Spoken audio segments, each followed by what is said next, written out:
कहाँ कह रहा अल्लाह ताला कि हमने मोहम्मदुर रसूलुल्लाह को कोई नया दीन देकर भेजा है।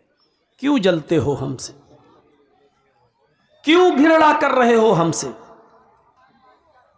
क्यों नफरतें कर रहे हो हमसे, क्यों हमको देशद्रोही और दहशतगर्दी से जोड़ने की कोशिश कर रहे हो हमको।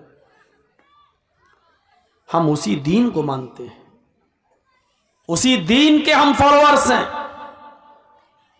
जो दीन आदम से लेकर ईसा तक जितने भी नबी हैं जो इस दीन को लेकर आए।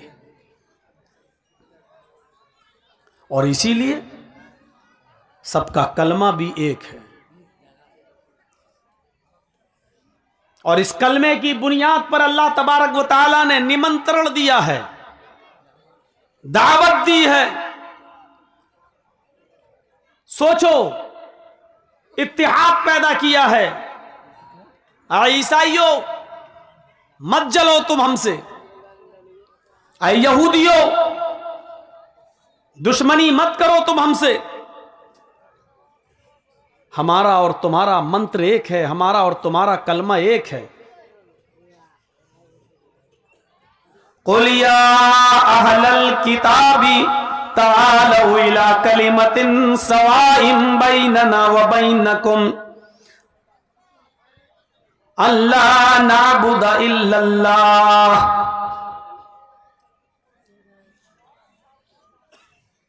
कुरान की आयत है। आए मोहम्मद सल्लल्लाहु अलैहि वसल्लम, आप ऐलान कर दीजिए, आप अनाउंसमेंट कर दीजिए, आप दुनिया वालों को बता दीजिए, आप यहूदियों से ईसाइयों से कह दीजिए, जिनको हमने किताब देकर भेजा था, आसमानी किताब जिनको हमने दी थी, उन अहले किताब को आप बाखबर कर दीजिए, उनको बता दीजिए। कुल, आए नबी कह दो, या अहलल किताब, आए अहले किताब, आए किताब वालों, आए जबूर वालों, आए इंजील वालों, आए तौरात वालों, आए यहूदियों, आए ईसाइयों, तालू इला कलिमतिन सवाइम बैनना व बैनकुम, आओ एक ऐसे कलमे की तरफ, आओ एक ऐसे मूल मंत्र की तरफ जो हमारे और तुम्हारे दरमियान बराबर है। कितना क्लियर कहा है अल्लाह रब्बुल आलमीन ने। आए यहूदियों, आए ईसाइयों, आओ एक ऐसे कलमे की तरफ। मैं नहीं कहता हूं कि मोहम्मदुर रसूलुल्लाह के कलमे की तरफ आओ, उस कलमे की तरफ आओ जो तुम्हारा भी है और हमारा भी है, जिस कलमे की दावत तुम्हारे नबी ने भी दी है और हमारे नबी ने भी दी है। ईसा का भी वही कलमा था, नूह का भी वही कलमा था, मूसा का भी वही कलमा था, और मोहम्मदुर रसूलुल्लाह का भी वही कलमा था।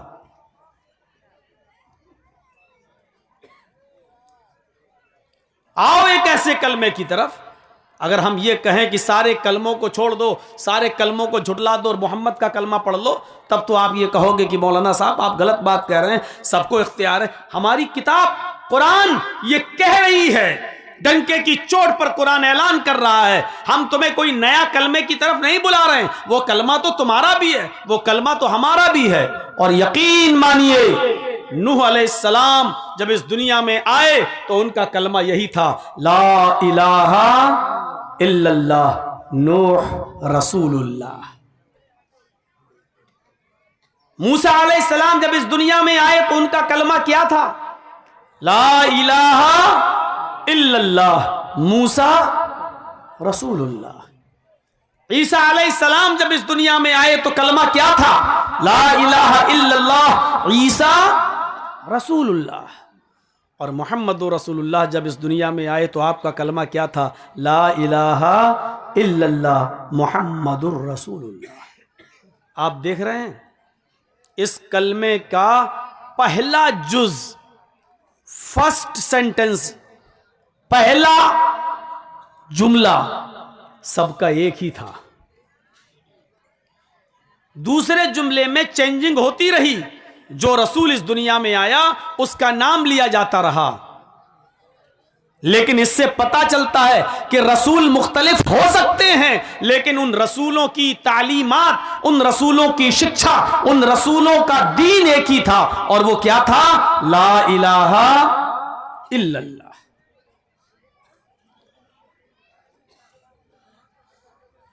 नहीं है कोई माबूद सिवाय अल्लाह के, ला इलाहा इल्लल्लाह, अल्लाह के अलावा कोई माबूद नहीं है। हिंदी में इसका तर्जमा यूं करेंगे, ईश्वर के अतिरिक्त कोई पूजा योग्य नहीं है। अल्लाह के अलावा कोई इबादत के लायक नहीं है। ये कलमा सबका था। जबानें बदलती गईं, लैंग्वेज में चेंजिंग आती गई, लेकिन किसी न किसी शक्ल में ये जुमले आज भी मौजूद हैं। बाइबल में अब यूं लिखा हुआ है, there is no God, there is no God, but God is only one. Old Testament में, तौरात में यही जुमला यूं लिखा हुआ है, God is only one, he is alone without second.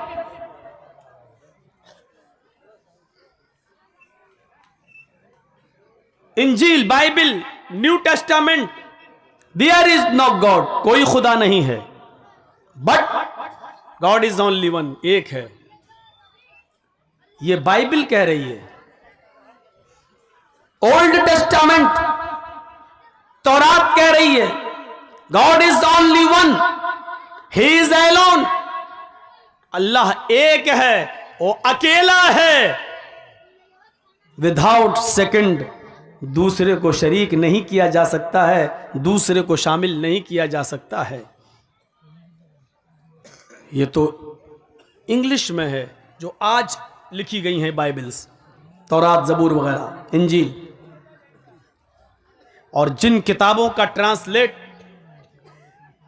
उनकी मातृभाषा संस्कृत में कर दिया गया, उसमें तो बड़ा अजीब है, असली शक्ल बाकी है। एकम ब्रह्मा द्वितीय नास्ते नेह नास्ते किंचन। इस ब्रह्मांड का रचयिता और रचनाकार एक ही है। एकम ब्रह्मा द्वितीय नास्ते, दूसरा नहीं है। इस कायनात का रचयिता और रचनाकार एक ही है, क्रिएटर ऑफ यूनिवर्स, खालिके कायनात एक है, दूसरा नहीं।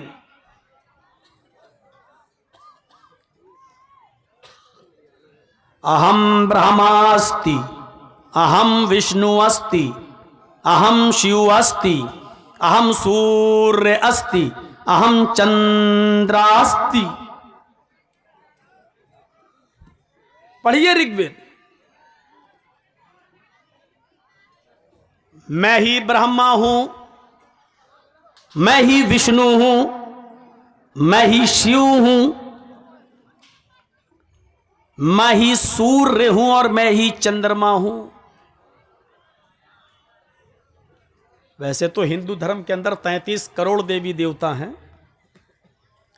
आजकल एक आदमी अपने 4-5 बच्चों को तो संभाल नहीं पा रहा है। 33 करोड़ जिसको कह दिया जाए देवी देवता, और सब पर आस्था रखना है, सब पर विश्वास रखना है, उनको कैसे संभालेगा। और मनुस्मृति बड़ी अजीबो गरीब किताब, वो कहती है कि 33 करोड़ देवी देवताओं पर विश्वास रखना ज़रूरी है और अपने जीवन में सभी को प्रसन्न करना, सभी को खुश करना ज़रूरी है, आवश्यक है। और ये भी कहा गया, एक दिन में एक ही देवी या एक देवता प्रसन्न हो सकता है। बस एक दिन में आप सिर्फ एक को ही खुश कर सकते हैं, दो को नहीं। और ये भी कहा गया कि अगर, और सबको करना है 33 करोड़ को। और ये भी कह दिया गया है कि अगर एक भी नाखुश रह गया, एक भी अगर आपसे नाराज रह गया, तो आपकी जिंदगी भर की तपस्या भंग। यहां से आप अंदाजा लगा सकते हैं और सोच सकते हैं। हिंदू भाइयों में 33 करोड़ हैं और मुसलमानों में अगर गिनती गिनोगे तो ये 34 करोड़ पहुंच जाएगी। हम छोटे बाप की औलाद थोड़ी, हम तो बड़े बाप के बेटे हैं।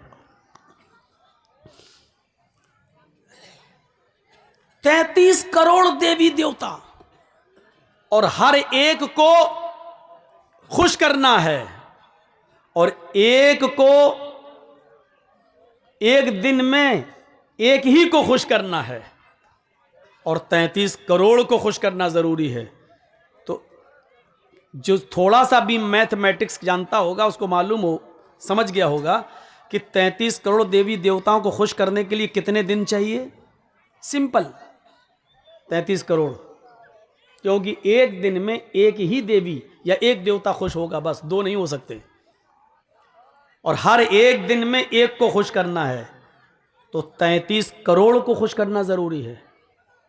तो कितने चाहिए दिन? 33 करोड़। सिंपल जवाब है ना। अगर मैं आपसे पूछूं कि मेरे दामन में कितने अंडे हैं, अगर आप बता दो तो 5 तुम्हारे, तो कितने हुए? इतना सा सवाल नहीं मालूम है। जब आप ये नहीं समझ पा रहे हैं तो फिर क्या समझेंगे मेरी पूरी तकरीर।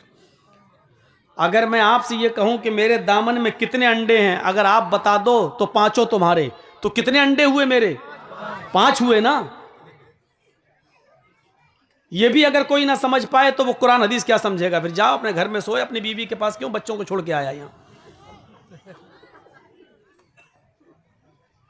अब आपसे कहा जाए कि एक देवी या एक देवता एक दिन में खुश होगा, दो नहीं हो सकते एक दिन में, और 33 करोड़ देवी देवताओं को खुश करना जरूरी है।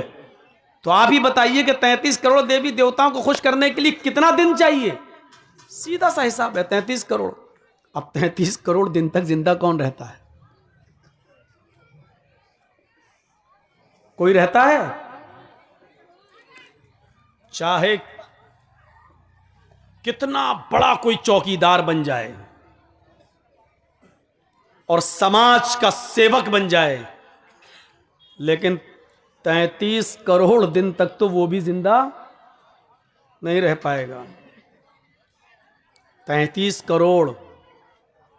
हजरत नूह अलैहिस्सलातु वस्सलाम की उम्र 950 साल थी। अगर 950 साल को भी अगर आप गुणा करें उसको, तो आप जोड़ेंगे तो 33 करोड़ तो वो भी नहीं पहुंच पाएंगे। यानी 950 साल की जिंदगी भी अगर किसी की कर दी जाए 1000 साल की, तो वो भी 33 करोड़ दिन नहीं बनेंगे।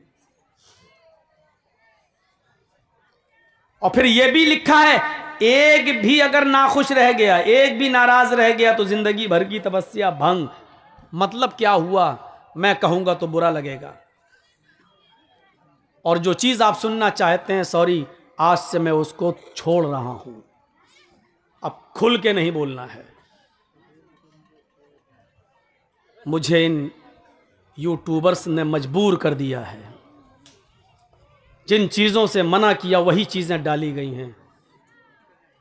और 6 महीने के लिए चुनाव तक यूपी के अंदर मेरे ऊपर बैंड लग गया है कि मैं कोई तकरीर नहीं कर सकता।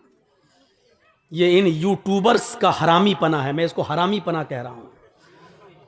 ये इनकी नालायकी है, ये इनकी।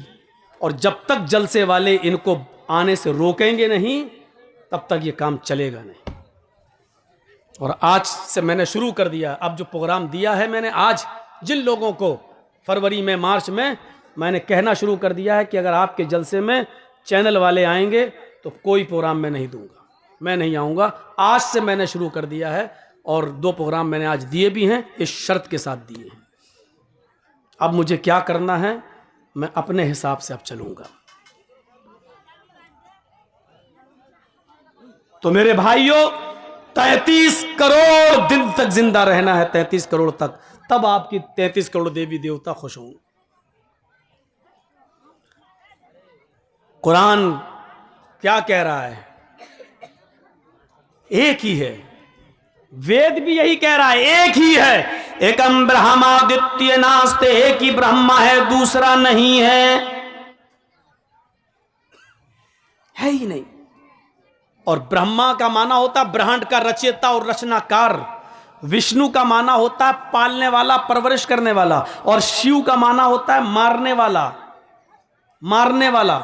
विष्णु परवरिश करने वाला, शिव मारने वाला। तो ऋग्वेद क्या कह रही है? अहम ब्रह्मास्ति, तुम्हारे कोई खुदा नहीं, यानी न ब्रह्मा, न विष्णु, न शिव, न सूर्य, न चंद्र, ये कोई भगवान नहीं है तुम्हारे। तुम्हारा एक ही भगवान है और मैं, और वो मैं हूं। अहम ब्रह्मास, मैं ही ब्रह्मा हूं, यानी मैंने ही ब्रह्मांड को बनाया है। मैं ही क्रिएटर हूं, मैं ही खालिक कायनात हूं, मैंने इस विश्व को रचा है। अहम विष्णु अस्ति, मैं ही पालता हूं, मैं ही सबकी परवरिश करता हूं, यानी मैं ही अल्लाह हूं, मैं ही रब्बुल आलमीन हूं, मैं ही रब्बुल आलमीन हूं। मैं ही लोगों को पालता और पोसता हूं, खाना खिलाता हूं, पिलाता हूं, दोनों जहान का रब मैं ही हूं। अहम शिव अस्ति, मैं ही मारता हूं, युही व युमीत, वही जिंदा करता है और वही मौत देता है। मौत और जिंदगी का मालिक वही है। मौत जिसको चाहे मौत दे, जिसको चाहे जिंदगी दे, मौत और जिंदगी का मालिक वही है। अहम सूर्य अस्ति, मैं ही दिन निकालता हूं। अहम चंद्र अस्ति, और मैं ही रात निकालता हूं, यानी रात को दिन में और दिन को रात से बदलने वाला भी मैं हूं। मैं ही सूरज को निकालता हूं और मैं ही चांद को निकालता हूं। ऋग्वेद के इस मंत्र ने क्लियर कर दिया कि कोई 33 करोड़ भगवान नहीं है, एक ही है। वही ब्रह्मा है, वही विष्णु है, वही शिव है, वही सूर्य है और वही चंद्रमा है। वही है अकेला। अल्लाहुल खालिकुल बारिउल मुसव्विरु लहुल अस्माउल हुस्ना, वो एक ही है, वही अल्लाह है, वही खालिक है। मेरे भाइयों, वही हमें और आपको माँ बाप, माँ के पेट में हमारी शक्लें बनाता है, वही मारता है और वही जिलाता है, वही रिस्क देता है, वही रिस्क छीनता है, वही इज्जत देता है, वही जिल्लत देता है। जिसको चाहे बगैर हिसाब के रिस्क दे। इन्नल्लाह यर्ज़ुक़ु मन यशाउ बिगैर हिसाब, जिसको चाहे बगैर हिसाब की रिज़्क़ दे और जिसको चाहे वो गरीब कर दे, जिसको चाहे इज्जत दे और जिसको चाहे जलील कर दे। वो तो इज़्ज़ु मन तशा वो तो ज़िल्लु मन तशा, वो चाहे तो इज्जत दे, जिसको चाहे वो चाहे तो डॉक्टर शिव शक्ति स्वरूप जो भोपाल की सरजमीन पर है, कुरान की आयतें पढ़ते हैं, सूरह निसा पर पहुंचते हैं, इस्लाम ले आते हैं, इस्लाम उनकी समझ में आ जाता है, कुरान की मेडिकल साइंस उनकी समझ में आ जाती है, वो इस्लाम ले आते हैं। आज डॉक्टर शिव शक्ति स्वरूप का नाम इस्लामुल हक हो जाता है। मेरे प्यारे साथियों, डॉक्टर शिव शक्ति स्वरूप की बीवी जो पहले सरस्वती नाम था, आज उसका नाम खदीजा बन जाता है। डॉक्टर शिव शक्ति स्वरूप की बेटी जिसका नाम पहले शकुंतला था, आज उसका नाम आयशा हो जाता है। वह तो इज्जो मंतशा, वो जिसको चाहे जिल्लत की जिंदगी से निकाल कर इज्जत की जिंदगी दे। वह तो जिल्लो मंतशा, और वो जिसको चाहे इज्जत की जिंदगी से निकाल कर जलील कर दे। जैसे वजीम रिजवी, आज उसका नाम जितेंद्र नारायण त्यागी हो जाता है। मेरे भाइयों, ये अल्लाह ही है, वो जिसको चाहे इज्जत दे, जिसको चाहे जिल्लत दे। इज्जत और जिल्लत का मालिक अल्लाह है, हम और आप नहीं है। वो जिसको चाहे इज्जत दे, वो जिसको चाहे जलील कर दे, जिसको चाहे रुसवा कर दे, जिसको चाहे अंधेरे से निकाल कर रोशनी में लाए, उजाले में लाए, और जिसको चाहे उजाले से हटाकर अंधेरे में टमाटो या मारने के लिए और भटकने के लिए छोड़ दे। वो जिसको चाहे पूरे हिंदुस्तान के लोगों की इज्जत उसको अता फरमा दे, वो उसको अपने घर में पनाह देने लग जाएं। जैसे डॉक्टर शिव शक्ति स्वरूप आज पूरे भारत के मुसलमानों के आंख के तारे बन गए हैं। आज उनकी इज्जत है, उनको लोग अपना भाई समझने के लिए तैयार हैं। और जिसको चाहे ऐसा जलील कर दे कि सारे रिश्तेदारों की रिश्तेदारी छीन ले। जैसे कि जितेंद्र नारायण त्यागी, उसकी बीवी ने छोड़ा, उसके भाइयों ने छोड़ा, उसके माँ बाप ने छोड़ा, उसको अपने घर से बेदखल किया गया। बच्चों ने भी उसको बाप मानने से इनकार कर दिया, बीवी ने भी उसको छोड़ दिया, और मुसलमानों ने भी उसके उसके लिए कब्रिस्तान की जगह छीन ली। मेरे प्यारे साथियों, गौर कीजिए, वो जिसको चाहे इज्जत दे और जिसको चाहे जलील कर दे, वो एक ही है, वो एक ही है, वो एक ही है। इसलिए उस पर अटूट विश्वास जरूरी है। और कुरान कह रहा है कि वो तुम्हारा भी मंत्र है और हमारा भी मंत्र है। या अहलल किताबी तालौ इला कलिमतिन सवाइम बैनना व बैनकुम। आए अहले किताब, आए यहूद व नसारा, आओ एक ऐसे कलमे की तरफ जो हमारा और तुम्हारे दरमियान बराबर है। अल्लाह नअबुद इल्लल्लाह, और वो ये है कि हम एक अल्लाह के अलावा किसी की इबादत नहीं करेंगे। हम जब भी इबादत करेंगे सिर्फ एक अल्लाह की इबादत करेंगे। आज देख लीजिए, इबादत सिर्फ अल्लाह ही की करते हैं लोग। रास्ते अलग हो सकते हैं, तरीके अलग हो सकते हैं, लेकिन इबादत अल्लाह ही की करते हैं। एक आदमी मूर्ति के सामने खड़ा है और ऐसे ओम जो भी पढ़ रहा हो, लेकिन वो उसकी पूजा नहीं कर रहा। उससे पूछो कि आप पत्थर की मूर्ति की पूजा कर रहे हो, कहेगा नहीं साहब, ये तो रूपक हैं, ये तो मुजस्समा है, हम इनकी नहीं कर रहे हैं। बल्कि हम इनको देख लेते हैं तो एक तसव्वुर आ जाता है कि भगवान ऐसा ही होगा। वरना एक बात बताइए कि जिनकी वो पूजा कर रहा है, क्या वो शक्तिशाली है? उसको बनाया किसने? आप अपनी अकल से फैसला करें कि जो चीज बनकर तैयार हुई है वो ज्यादा पावरफुल होती है या उसका बनाने वाला? ये माइक है, जिसने बनाया है, ये माइक ज्यादा पावरफुल है या इसका बनाने वाला?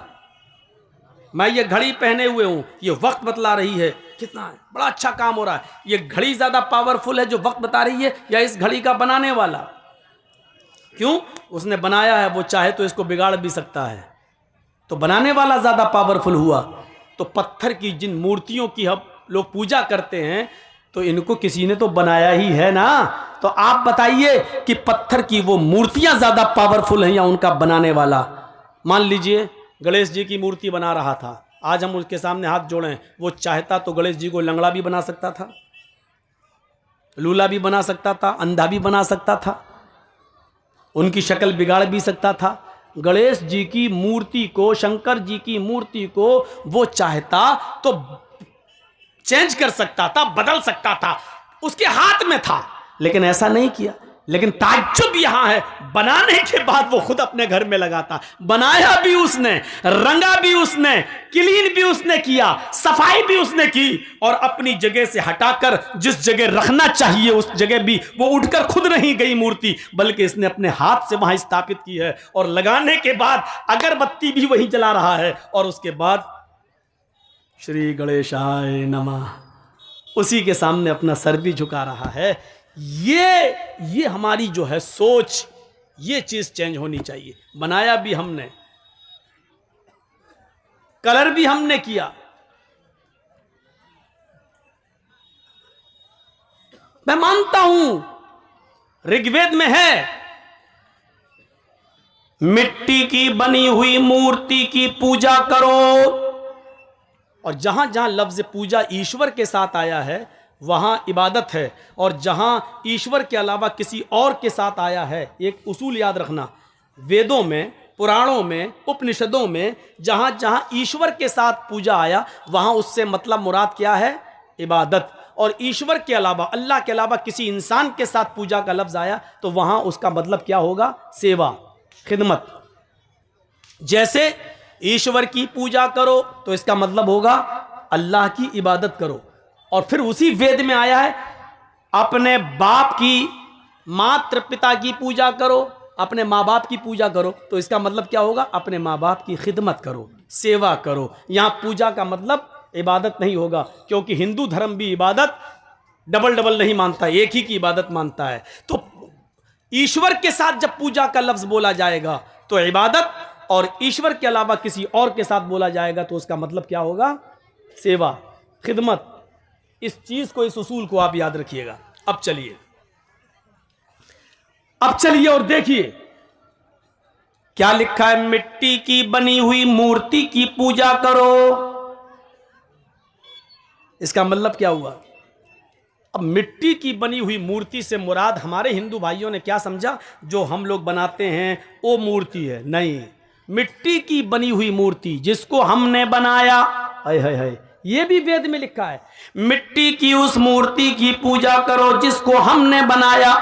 ईश्वर कह रहा है, अल्लाह कह रहा है ऋग्वेद में, हिंदू के धर्म के मुताबिक क्या कह रहा है, उस मिट्टी की मूर्ति की पूजा करो जिसको हमने बनाया है। तो ईश्वर ने मिट्टी की कौन सी मूर्ति बनाई है? हाँ, हजरत आदम अलैहिस्सलातु वस्सलाम को उसने किससे बनाया? मिट्टी से। और फिर उसके अंदर क्या डाली? रूह डाली। हम और आप किससे बने हैं? मिट्टी से। ईश्वर ने, अल्लाह ने मुख्तलिफ जगहों की मिट्टी लेकर उससे आदम अलैहिस्सलातु वस्सलाम का पुतला बनाया, फिर उनके अंदर रूह डाली, फिर उनको जन्नत के अंदर भेज दिया। तकलीफ हुई, अकेले नहीं रह पाए, तो उनकी बाएं पिछली से हव्वा को पैदा किया। तो अल्लाह ने भी एक मूर्ति बनाई है मिट्टी की। वो कौन सी है? आदम। और आदम से कौन बना है? आदमी, इंसान। तो अब इस मंत्र का तर्जुमा क्या होगा? उस मिट्टी की मूर्ति की पूजा करो जिसको हमने बनाया है, यानी हमने आदम से आदमियत को, नस्ल इंसानियत को निकाला है, लिहाजा तुम इंसानियत की पूजा करो, यानी इंसानियत की खिदमत करो, उसकी सेवा करो। मतलब यह हुआ कि खिदमत खल्क।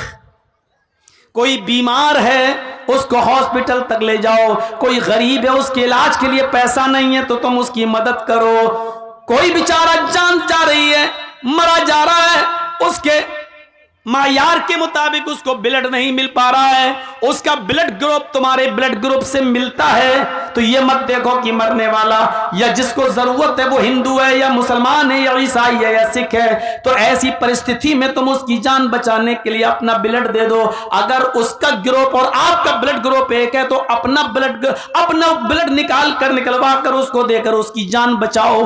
ये है इंसानियत की सेवा, यह है अल्लाह की बनाई हुई मूर्ति की पूजा, यह है खिदमत खल्क। उसकी पूजा इबादत नहीं है, यह पूजा है, पूजा। फरमाया अल्लाह रब्बुल आलमीन ने, हदीस कुदसी है, अल्लाह के नबी फरमाते हैं कि अल्लाह ने फरमाया। जिस हदीस में अल्लाह के नबी ये कहें कि अल्लाह ने फरमाया तो वो हदीस कुदसी कहलाती है। अल्लाह के नबी फरमाते हैं कि कयामत के दिन अल्लाह कहेगा, आए मेरे बंदे, मैं दुनिया में भूखा था, तूने मुझे खाना क्यों नहीं खिलाया? आए मेरे बंदे, दुनिया में मैं भूखा था, तूने मुझे खाना क्यों नहीं खिलाया? बंदा कहेगा, आए अल्लाह तू कैसे भूखा रह सकता है? आए अल्लाह तू तो खाता ही नहीं है, फिर तुझे कौन खिलाए? तू तो खाता नहीं है। तो अल्लाह कहेगा, मेरे बंदे, दुनिया में मेरा फला बंदा भूखा था, अगर तूने उसको खिलाया होता तो तू मुझे उसके पास पाता, यानी मैं तेरी मदद करता। अगर तूने किसी भूखे को खिलाया होता तो मैं भी तेरी मदद करता। हाय मेरे बंदे, दुनिया में मैं नंगा था, तूने मुझे कपड़ा क्यों नहीं पहनाया? बंदा कहेगा, अल्लाह तू तो सबको कपड़े पहनाता, तू कैसे नंगा हो सकता है? हाय अल्लाह तुझे कौन कपड़ा पहना सकता है? तो अल्लाह कहेगा, दुनिया में मेरा फला बंदा नंगा था, उसके पास पहनने को कपड़े नहीं थे, अगर तूने उसकी मदद की होती, उसको कपड़ा पहनाया होता तो तू मुझे उसके पास पाता, यानी मैं तेरी मदद करता। तूने दुनिया में उसकी मदद नहीं की, इसलिए हमने भी तेरी मदद नहीं की। आए मेरे बंदे, दुनिया में मेरा फला बंदा परेशान हाल था, अल्लाह कहेगा मैं दुनिया में परेशान था, गुमराही के रास्ते पे चल रहा था, मैं भटक रहा था, मैं गुमराह था, तूने मुझे रास्ता क्यों नहीं दिखाया? बंदा कहेगा, अल्लाह तू तो सबको हिदायत देता है, फिर तू गुमराह कैसे हो सकता है? अल्लाह कहेगा, दुनिया में मेरा फला बंदा गलत रास्ते पे चल रहा था, अगर तूने उसको सही रास्ता बताया होता, कुरान और हदीस का रास्ता, नबी का रास्ता, रसूल का रास्ता बताया होता, तो तू मुझे उसके पास पाता, यानी मैं तेरी मदद करता। इस हदीस से पता चलता है कि खिदमत खल्क कितनी ज़रूरी है। लोगों की सेवा, लोगों की खिदमत इस्लाम का एक ज़बरदस्त रुकन है, इस्लाम का एक हिस्सा है। खिदमत खल्क किए बिना, लोगों की सेवा किए बिना हम पक्के सच्चे मुसलमान नहीं हो सकते।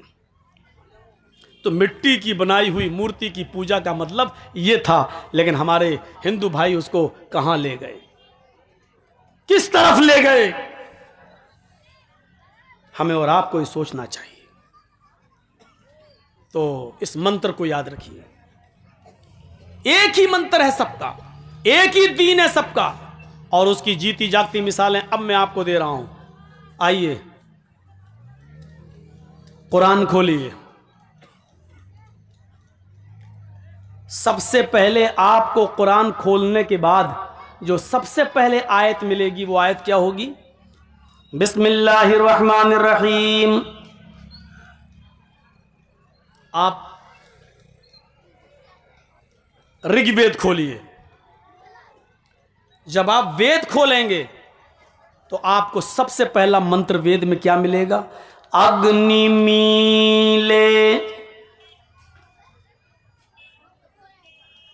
आप कुरान खोलिए, आप दूसरी आयत क्या पढ़ेंगे? अल्हम्दुलिल्लाहि रब्बिल आलमीन। आप वेद खोलिए, आप दूसरा मंत्र क्या पढ़ेंगे? महिदेवस्य सवितु परिष्टुति। आप कुरान खोलिए, तीसरी लाइन आप क्या पढ़ेंगे?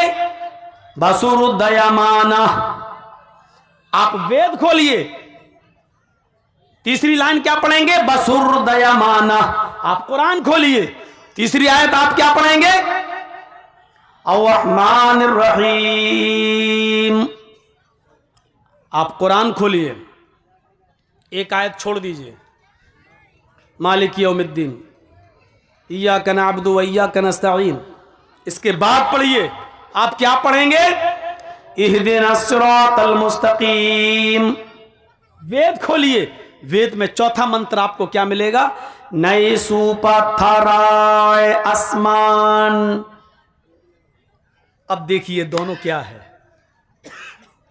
काश हमें हिंदू भाइयों से तोड़ने वाले और हिंदू लोगों से अलग करने वाले अगर उनकी खोपड़ियों में ये आयत और मंत्र दोनों घुस जाएं तो कभी पब्लिक और आवाम इनको ढोंगी समझकर कभी वोट नहीं देगी। ये लोग लड़ाते हैं, अगर इस तरीके की बातें करें तो हिंदू भी खुश होगा और मुसलमान भी खुश होगा कि देखिए धर्म हमें मिला रहा है और ये कमीने जो बैठे हुए हैं ये हमें लड़ा रहे हैं। एक एक नेता की कुर्सी के नीचे अगर जमीन खोदो तो कितने कितने लोगों के खून के कुएं हैं, कितनी लाशें उस कुर्सी के नीचे दफन हैं जिस पर वो हुकूमत कर रहा है, कितने लोगों का मर्डर है। अग्नि मीले, कुरान की पहली आयत, अग्नि, वेद का पहला मंत्र अग्नि। अग्नि का मतलब सबसे आगे, सबसे पहले। अग्नि असल में क्या था? अग्रणी। अग्नि को मुख्तलिफ मराहिल से गुजार कर अग्रणी को अग्नि बनाया गया। अग्नि कहीं वेदों में अल्लाह को कहा गया, अग्नि कहीं वेदों में मुहम्मदुर रसूलुल्लाह को कहा गया, अग्नि कहीं वेदों में सूरज को कहा गया, अग्नि कहीं वेदों में चंद्र को भी कहा गया, चांद को भी कहा गया, अग्नि वेदों में किसी महान पुरुष को भी कहा गया, अग्नि वेदों में उस आग को भी कहा गया जिसमें चिता जलती है, जिसमें चिताएं जलती हैं, जिसमें चिताएं यानी लाशें जलाई जाती हैं, उसको भी अग्नि कहा गया है। अब जितना भी आदमी आगे से उठे उसको जबरदस्ती बिठा दो यहीं पर, किसी को आगे से निकलने मत देना। हम भूल जाते हैं, हमें डिस्टर्ब हो जाता है। अब देखो वो घुस रहा आगे बैठने के लिए, बहुत हंस रहे हैं, बन गए राजीव गांधी, दांत फाड़ दिए ही करके। अग्नि की असल है अग्रणी, और अग्रणी के मतलब सबसे आगे, सबसे अव्वल। मीले, प्रारंभ करता हूं, शुरू करता हूं। अब तर्जमा देखिए, अग्नि मीले, प्रारंभ करता हूं, शुरू करता हूं उसके नाम से जो सबसे पहले है, सबसे आगे है। ये वेद का पहला मंत्र है। और कुरान की पहली आयत क्या है? बिस्मिल्लाहिर्रहमानिर्रहीम, शुरू करता हूं अल्लाह के नाम से। बिस्मिल्लाह, शुरू करता हूं अल्लाह के नाम से। अब आप देख लीजिए कितनी तालमेल, देखिए कितना है। टेली करिए आप। दूसरा मंत्र देखिए क्या है वेद में, महिदेवस्य सवितु परिष्टुति, महान है हमारा वो देवता, महान है हमारा वो देवता, मही देवस्य, मही महान है देवस्य हमारा वो देवता, सवितु जिसके लिए सारी की सारी परिष्टुति तारीफें हैं, प्रशंसाएं, महान है हमारा वो देवता जिसके लिए सारी की सारी प्रशंसा, सारी की सारी तारीफ है, वो हमारा देवता महान है। हमारे यहां क्या कहा गया, अल्हम्दुलिल्लाहि रब्बिल आलमीन, तमाम तारीफें उस अल्लाह के लिए, सारी तारीफें उस अल्लाह के लिए जो दोनों जहान का रब है, जो दोनों जहान का पालने वाला है। मही देवस्य सवितु परिष्टुति, और इधर अल्हम्दुलिल्लाहि रब्बिल आलमीन। तीसरा मंत्र बसुरदयामाना, बसुरदयामाना, जो बड़ा दयालु है, बड़ा कृपालु है, उससे ज्यादा दयालु और कृपालु कोई नहीं है, जो उससे ज्यादा रहम दिल कोई नहीं है। अर्रहमानिर रहीम, कुरान की तीसरी आयत क्या कहती है, अर्रहमानिर रहीम, जो बड़ा ही मेहरबान इंतहाई रहम करने वाला है। अर्रहमानिर रहीम, जो बड़ा ही मेहरबान इंतहाई रहम करने वाला है। चौथा मंत्र, नए सुपथा राय आसमान, सुंदर पथ मानी रास्ता, राय मानी चलाना, आसमान मानी जिससे हमारा फायदा हो, हमारा लाभ हो। हाय प्रभु, हाय ईश्वर, सुपथा सुंदर पथ पर, अच्छे रास्ते पर हमको चला ताकि हमारा फायदा हो।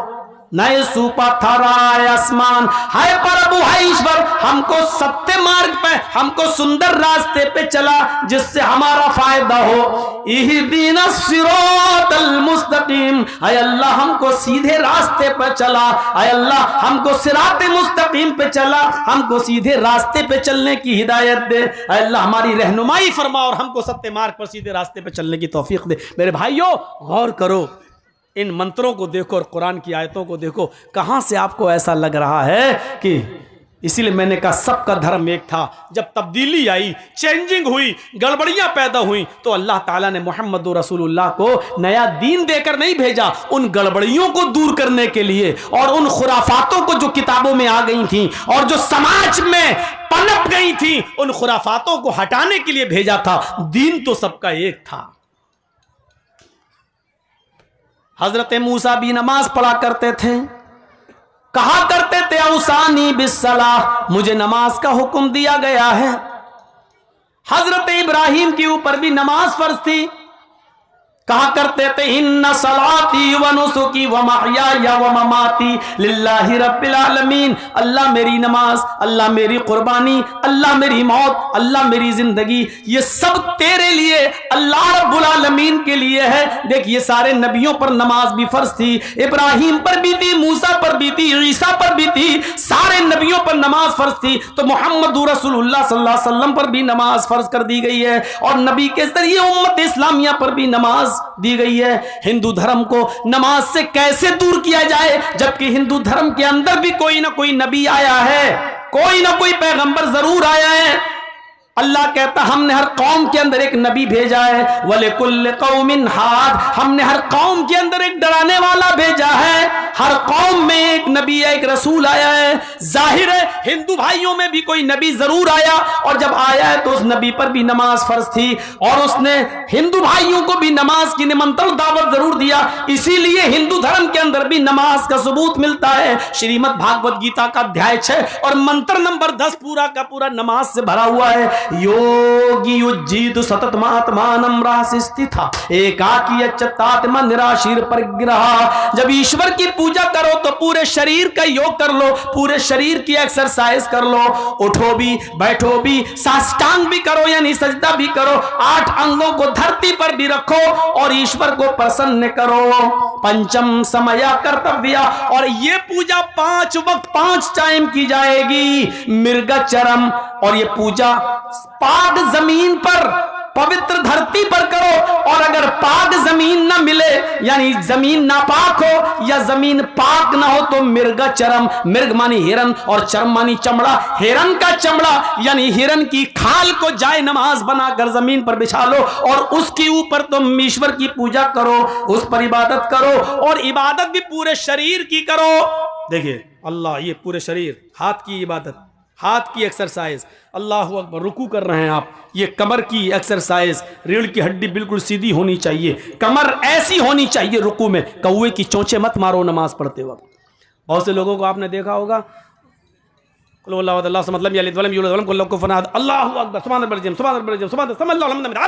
अकबर, कौवे की चोंचे मार के भाग रहे हैं, न कमर सीधी न कयाम सही। तो आप पहले रुकू में जाएं और ये उंगलियां खुली रहें, ये रुकू सीखो, नमाजें तो बहुत पड़ी होंगी, सीखो ये उंगलियां खुली हों, मजबूत तरीके से घुटना पकड़ो, हाथ टाइट करो सीधे और कमर बिल्कुल सीधी। उसके बाद पढ़ो सुभान रब्बिल अज़ीम, सुभान रब्बिल अज़ीम, ऐसे नहीं, सुभान रब्बियल अज़ीम, सुभान रब्बिल अज़ीम ऐसे नहीं, एक एक जुमला साफ, एक एक लफ्ज साफ, सुभान रब्बियल अज़ीम, रब्बियल अज़ीम, सुभान रब्बियल अज़ीम, सुभान रब्बियल अज़ीम, 3 बार, 5 बार, 7 बार, कम से कम 3 बार इसको पढ़िए। लेकिन कब? अल्लाह अकबर, तब तक कमर सीधी, पहले पकड़ो घुटना, कमर सीधी। जब आप पूरी तरीके से जब रुकू में चले जाएं और आपकी कमर जब बिल्कुल सीधी हो जाए, उसके बाद पढ़ो सुभान रब्बियल अज़ीम।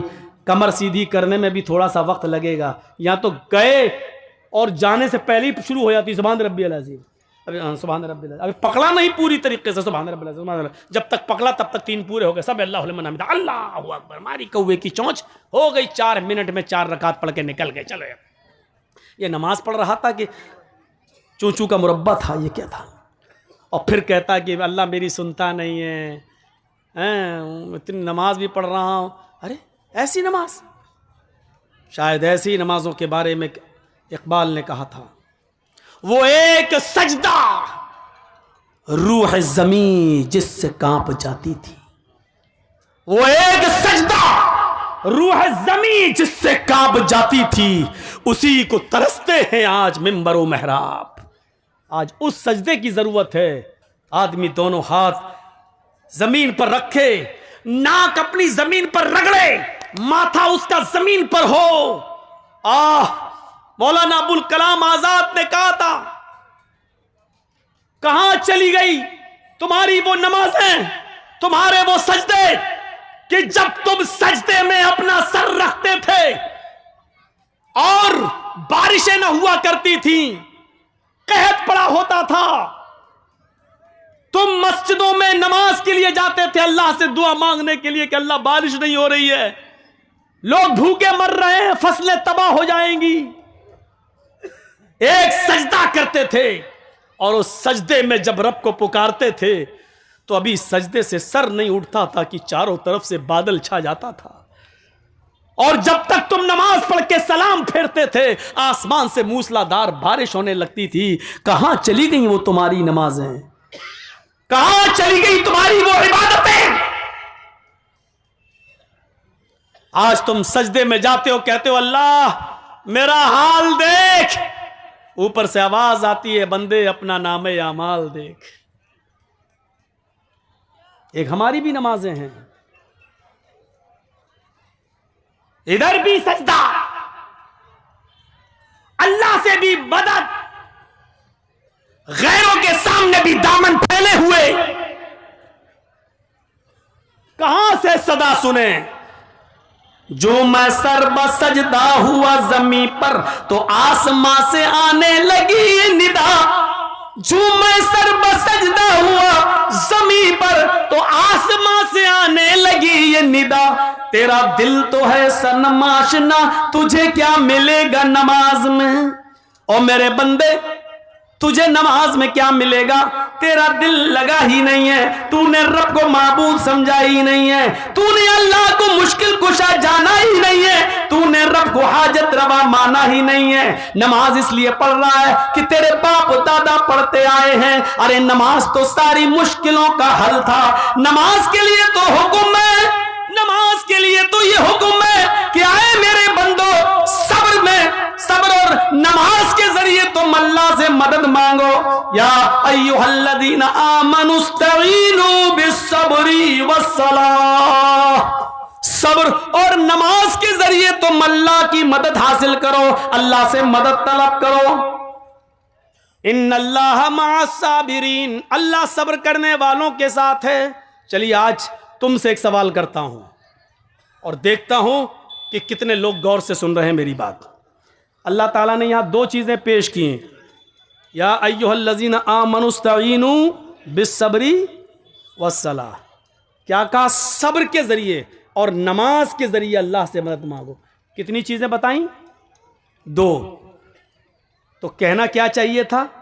अल्लाह ताला इन्नल्लाह मअस्साबिरीन वल मुसल्लीन, अल्लाह ताला सब्र करने वालों के साथ और नमाज पढ़ने वालों के साथ है। दोनों बातें जब कहीं तो दोनों के साथ होना चाहिए ना। लेकिन अल्लाह ने क्या कहा? इन्नल्लाह मअस्साबिरीन।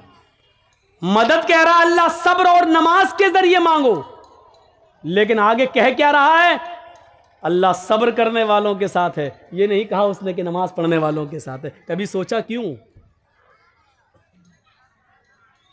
और कभी आपने मौलाना लोगों से सवाल किया कि यहां दो चीजें बताई अल्लाह ने कि सब्र और नमाज के जरिए मदद मांगो, तो आगे ये क्यों कहा कि सब्र करने वालों के साथ अल्लाह है? ये क्यों नहीं कहा कि सब्र करने वाले और नमाज पढ़ने वालों के साथ अल्लाह है? अच्छा एक बात बताइए, नमाज सबसे बड़ी इबादत है। इबादतों में तौहीद के बाद, कलमे के इकरार के बाद सबसे बड़ी इबादत क्या है? नमाज। तो नमाज का लफ्ज़ पहले आना चाहिए, नमाज का लफ्ज़ पहले आना चाहिए, लेकिन आ क्या रहा पहले? या अय्युहल्लज़ीना आमनुस्तईनु बिस्सब्री वस्सलाह। पहले सब्र आ रहा है, बाद में सलात आ रहा है। यानी पहले सब्र और बाद में नमाज, इन दोनों के जरिए अल्लाह से मदद मांगो। पहले नमाज आना चाहिए, लेकिन पहले सब्र आ रहा है। क्यों? मैं समझता हूं कि शायद ये तकरीर मैंने कहीं ना की हो, ये जुमले मैंने अभी तक कहीं नहीं बोले हूं। तो सुनो, नमाज पढ़ना बहुत आसान है, सब्र करना आसान नहीं है। यहां मुश्किल चीज को अल्लाह ने पहले पेश किया है। अजान की आवाज आ रही है, अल्लाहु अकबर अल्लाहु अकबर। इमाम पहुंच गया, मुअज्जिन हय्या अलस्सला, आओ नमाज की तरफ। हम वुजू बनाकर नमाज के लिए जा रहे हैं, अभी मस्जिद में पहुंचे नहीं कि किसी ने रास्ता रोक कर कह दिया, आपका बेटा बहुत सीरियस है, आपकी माँ बहुत सीरियस है, तड़पड़ा रही है। मेरे भाइयों, यकीन मानिए कि ऐसे मौके पर इंसान का सब्र का पैमाना लबरेज हो जाएगा अपना बेटे का जब बीमारी का नाम सुनेगा। हो सकता है कि फिर वो मस्जिद के दरवाजे तक भी न जाए और वहीं से पलटी मार दे कि नमाज तो मैं बाद में भी पढ़ लूँगा, कज़ा भी हो जाएगी। लेकिन बेटे को वक्त से पहले हॉस्पिटल पहुंचाना ज़रूरी है, कहीं ऐसा ना हो कि हॉस्पिटल ले जाते हुए देर हो जाए और डॉक्टर ये कह दें कि तुमने 10 मिनट देर कर दी, अगर 10 मिनट पहले लाए होते तो मैं बच्चे को बचा लेता। मेरे भाइयों, ऐसे मौके पर इंसान पर सब्र नहीं होता है। सब्र करना बहुत मुश्किल काम है। इसलिए अल्लाह ताला ने कहा, नमाज तो तुम पढ़ ही लोगे, नमाज तो पढ़ना बहुत आसान काम है, लेकिन बेटे की बीमारी, माँ की और बाप की बीमारी सोच सुनकर तुम पे सब्र नहीं हो सकता है। इसलिए ऐसे मौके पर सब्र का दामन तुम्हें नहीं छोड़ना है। इस मौके पर सब्र के जरिए अल्लाह से मदद मांगो। सब्र, आपको मालूम है अल्लाह के रसूल एक कब्र के पास से गुजर रहे थे, वहाँ एक औरत बैठी हुई थी जिसका बच्चा इंतकाल कर गया था और वो अपने बच्चे की कब्र पर बैठ कर रो रही थी। अल्लाह के नबी ने उससे कहा, अल्लाह की अमानत है, ले लिया, चलो तुम सब्र करो। वो पहचान नहीं सकी कि ये अल्लाह के रसूल हैं। उसने क्या कहा, अरे चल जा यहाँ से,